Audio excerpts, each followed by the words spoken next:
Inside Oceanside, your monthly magazine about the people, issues, and events in Oceanside.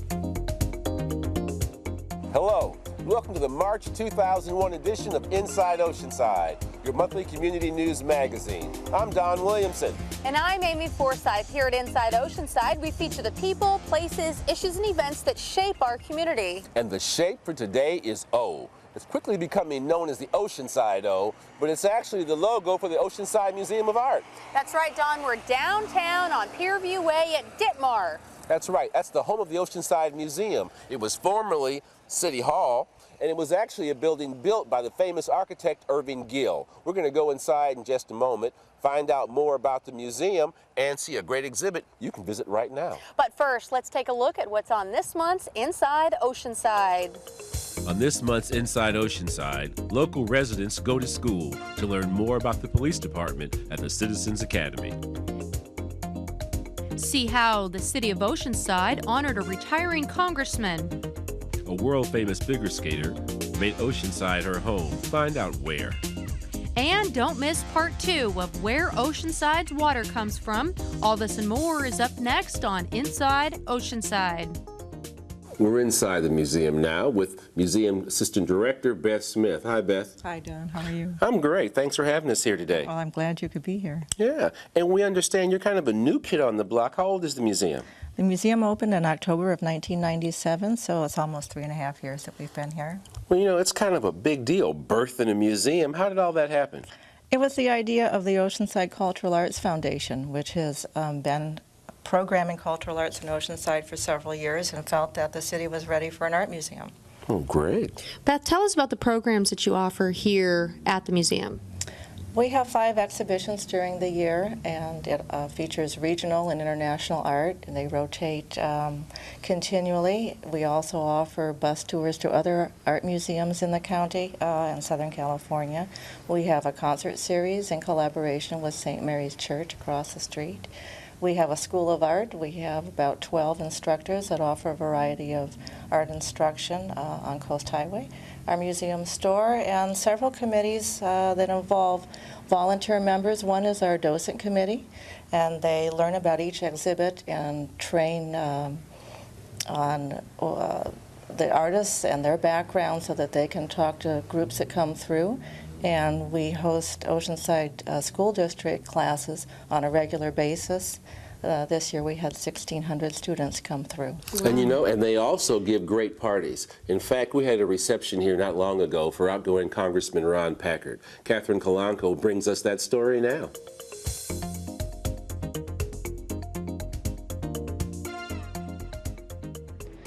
Congressman Ron Packard's career spanned 3 presidential administrations.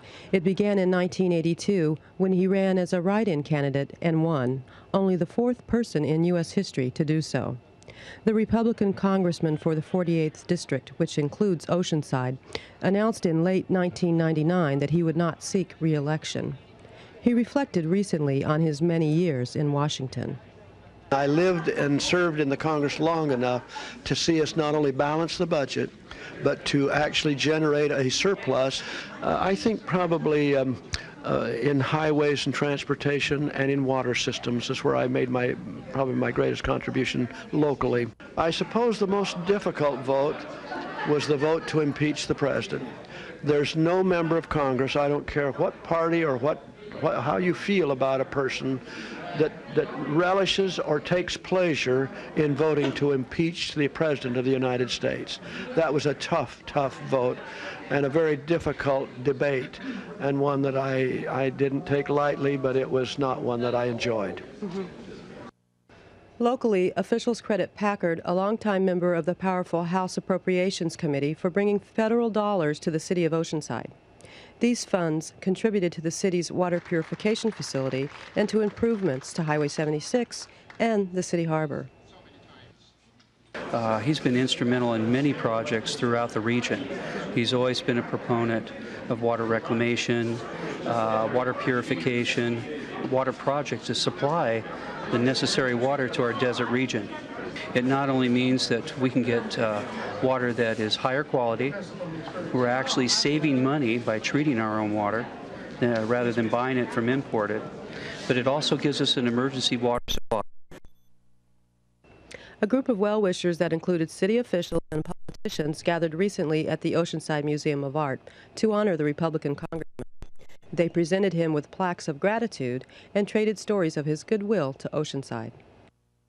We've worked with him to get federal legislation and federal dollars to do an improvement project on it where it's safer and improve the navigational features of our harbor.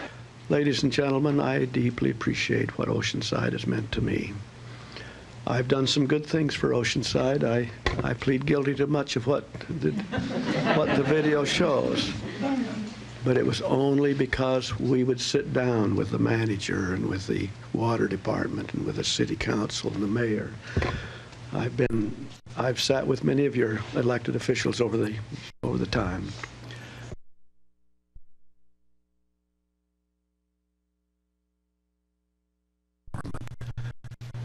And then I had something that I could go to work on. I couldn't have done it without you. And that was a great partnership that we had. So after 18 years of public service, Congressman Ron Packard is retiring, but he plans to remain active in the community. He says he's not ready for the rocking chair just yet. I'm not ready to just sit on the porch and rock my chair. I've got lots of things I want to do. And apparently so does his wife, Jean, who is looking forward to her husband's retirement for other reasons. It's wonderful because I can get him to fix things for me. Whatever direction Packard chooses in retirement, his contributions to the city will long be remembered. This is Catherine Kolanko reporting for Inside Oceanside. We're inside the museum exhibit space now, and it's really amazing what you were able to do here, Beth, with such a small amount of room. I've been to several exhibits here, and all of them have really been fascinating. Can you tell me a little bit about the exhibit that's going on now? This is called the OMA Regional 2, and it is a juried exhibition of artists that live and work in San Diego County, and it's the second time we've had it here at the museum. When you say juried, what does that mean? That means that people that are not connected to the museum, who have experience and a reputation in the art field, choose the work that's going to be shown. We invite them to be jurors for the exhibit. They have to look at all of the exhibits and they pick the pieces of art that they actually want to have hung or shown. How many pieces did you have submitted?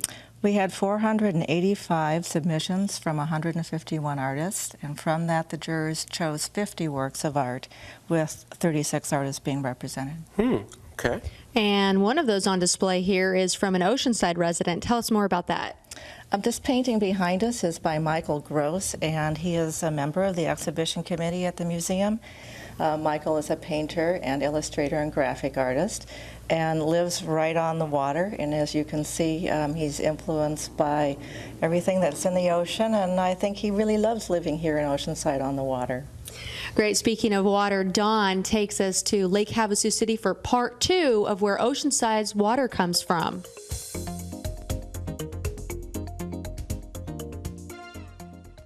The journey for 55% of the water imported to Oceanside begins at the headwaters of the Colorado River.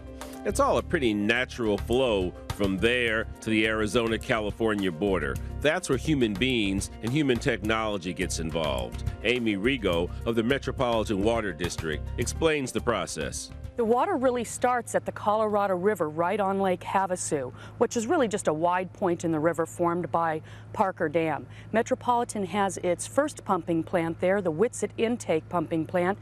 That actually picks the water up from Lake Havasu, lifts it 291 feet over to Jean here, to the Jean Wash Reservoir.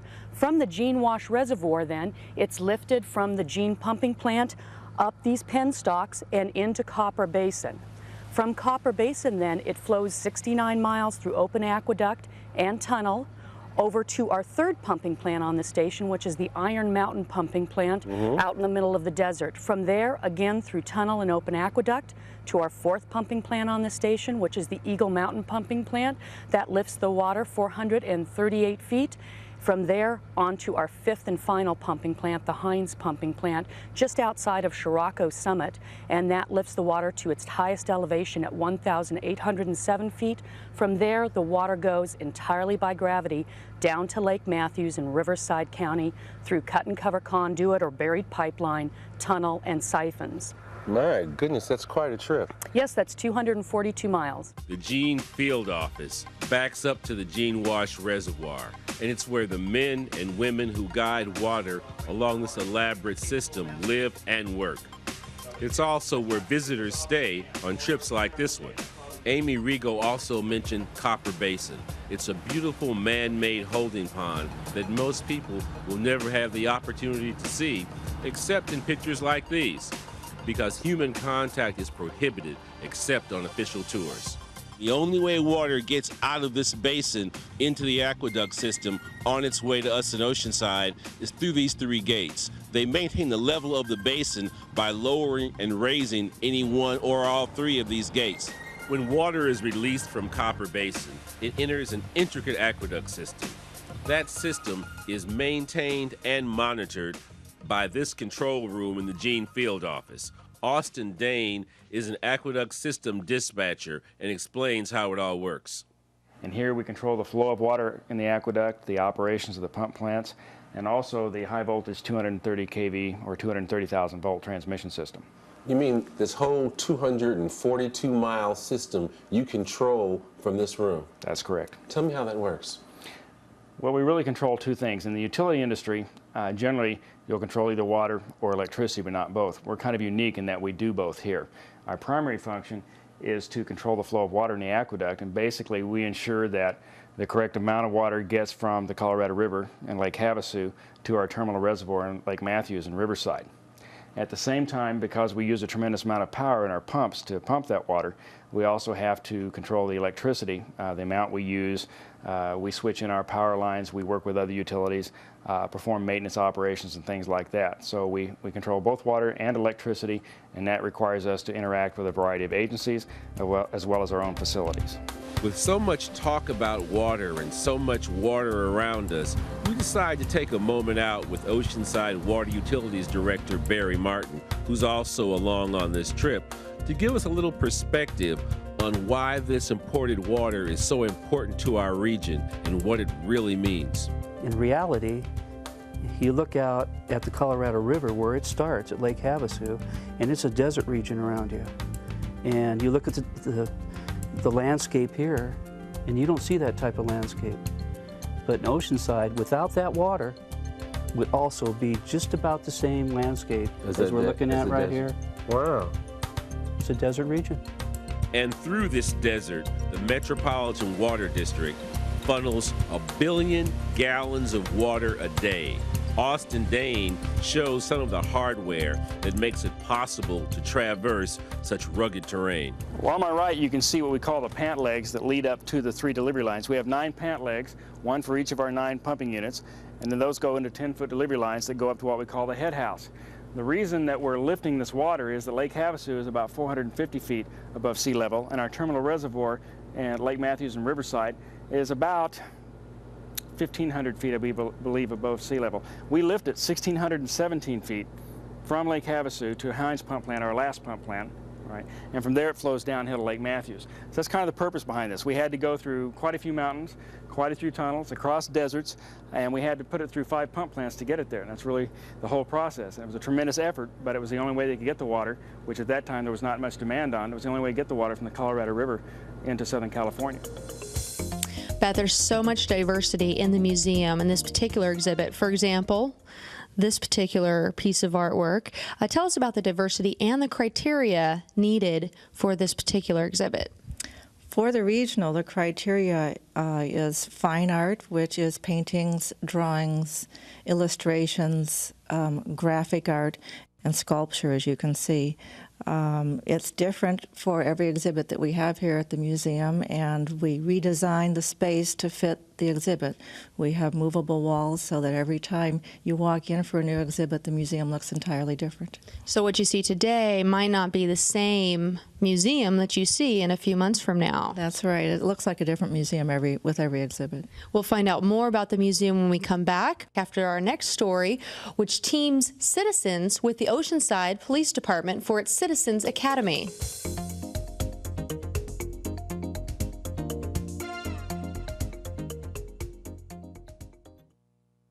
The Oceanside Police Department wants you. If you are 18 years or older, live or own a business in Oceanside, you are a possible candidate for the Oceanside Citizens Police Academy. I'm Paulette McNeil-Roberts. I'm here at the Oceanside Police Department attending the Citizens Police Academy. The Academy provides citizens with an opportunity to learn about the operations and programs of the Oceanside Police Department, and it helps them understand how and why the department operates the way it does. The Oceanside Police Department has a force of 133 sworn officers, and they cover an area of 42 square miles. That leaves lots of room for additional sets of eyes and ears. And that's where you come in. Sergeant Shelia POTONJACK is the program coordinator. We like for Oceanside residents to be able to come in and learn something about our police department.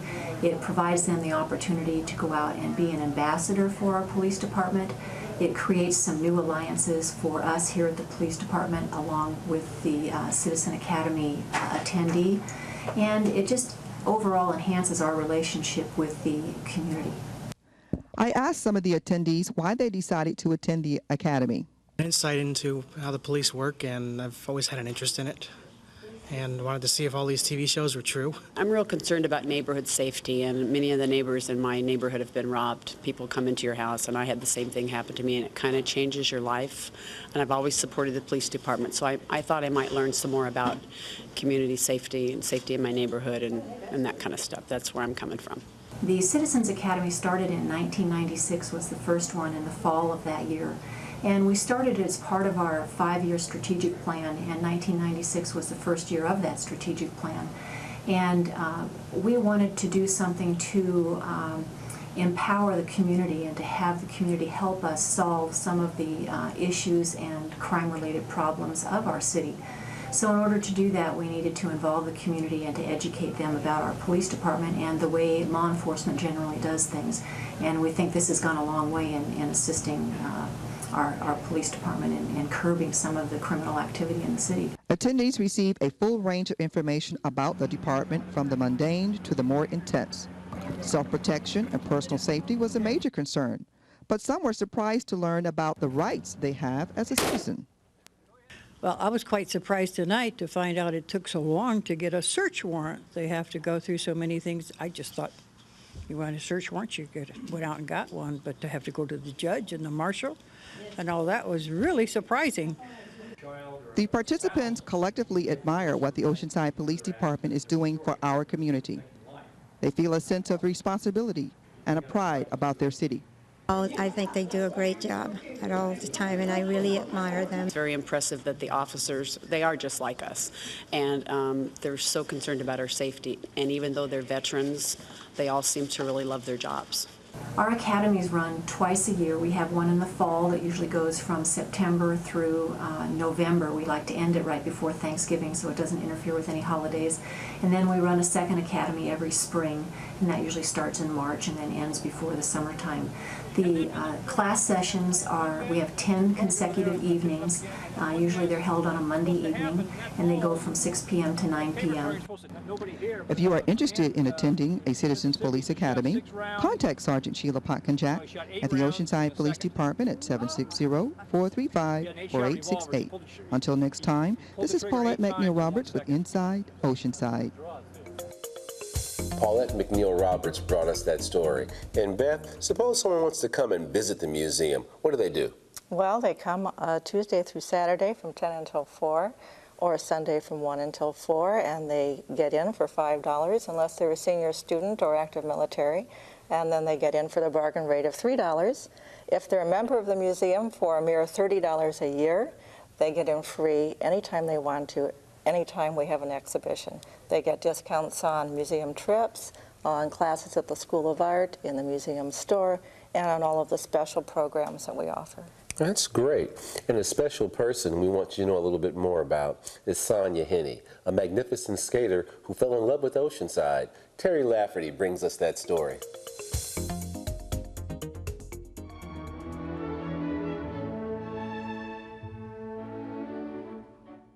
Known as the reigning queen of the ice in the 1930s and 40s, Sonja Henie was the first superstar of the figure skating world.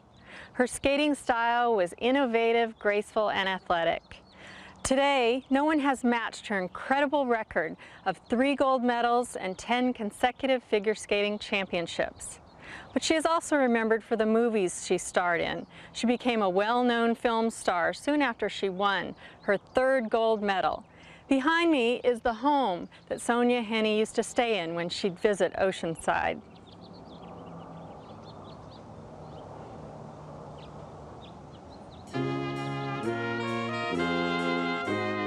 Born in Oslo, Norway, Sonja Henie began skating and dancing as a child. No one has come close to her enormous success on the ice. She eventually traveled to Hollywood and became a star on the silver screen. She made her mark in Hollywood, starring in several successful films which featured her skating.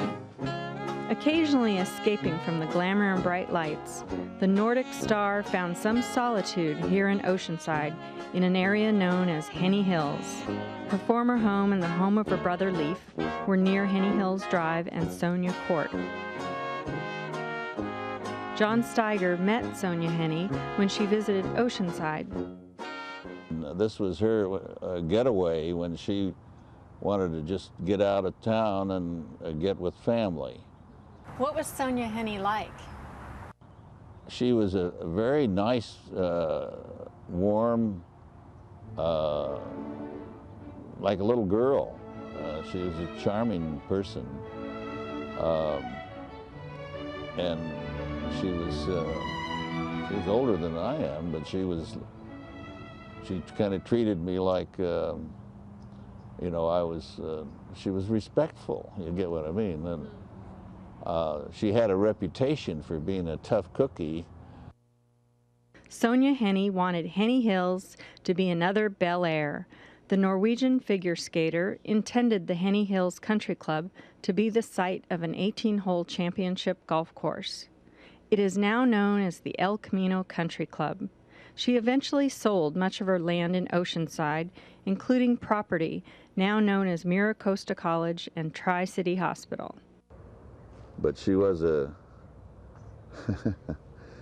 quite a lady. Sonja Henie came to Oceanside to visit family as well as to entertain friends, including movie co-stars like Tyrone Power. Sonja Henie was also a sharp businesswoman. She became one of the wealthiest women in America. Her success in figure skating, and at such an early age, earned her the title, the First Lady of the Ice. This is Terry Lafferty for Inside Oceanside.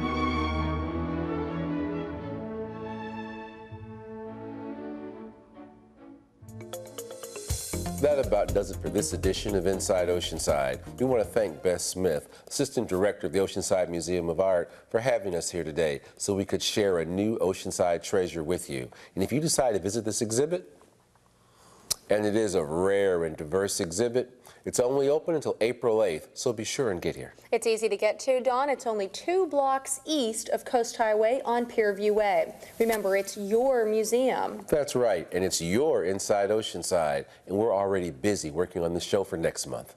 If you have any comments, questions, or story ideas, please contact us at the numbers on your screen. We'd love to hear from you. And until next time, remember it's great to be Inside Oceanside. Goodbye. Goodbye.